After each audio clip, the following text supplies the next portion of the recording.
सरकार देले खुशी खबर एबे टंका अभावरु कौनसी रोगींकर चिकित्सा आउ अटकिबो नाही। सब प्रकार छोट बड़ रोगर चिकित्सा एवं मागणारे सब प्रकार टेस्ट आउ ऑपरेशन करा जिबा संगे संगे मागणारे मिलिबो औषध ता पुनी बिना इनकम सर्टिफिकेट रे कौनसी भेदभाव न रखी कार भीतर। तेणु एही सब सुविधा को हॉस्पिटल रे आपण मानकु मिलिबो एवं को सब टेस्ट मागणारे करा जिवो जानिया पई वीडियो पूरा देखिबा संगे संगे बहु मात्रा रे शेयर करी निजे मध्य सेव करिकिनी रखंतु दरकार बेले बहुत काम रे आसीबो। एही मागणा सेवा आपण माने सबु सरकारी एवं जिला मुख्य चिकित्सालय रे पाई परिबे। एही सब सुविधा सबु वर्गर लोकन को मिलिबो बिना इनकम सर्टिफिकेट रे। एही व्यवस्था अधीन रे डाक्तरखाना रे सबु प्रकार रो छोट बड़ रक्त परीक्षा एमआरआई सीटी स्कैन एक्सरे एवं डायलिसिस मध्य पूरा पूरी मागणा रे करि परिबे। या सहित सबु प्रकार औषध मागणा रे पाइबा संगे संगे बीएसकेवाई स्मार्ट कार्ड थिले पुरुष रोगी को मिलिबो वर्ष को 5 लाख टंका एवं महिला रोगी को वर्ष को मिलिबो 10 लाख टंकार कैशलेस सुविधा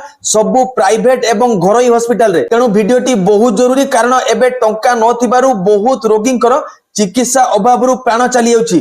तेणु बहु मात्रा रे शेयर करी समस्त को सचेतन करांतु।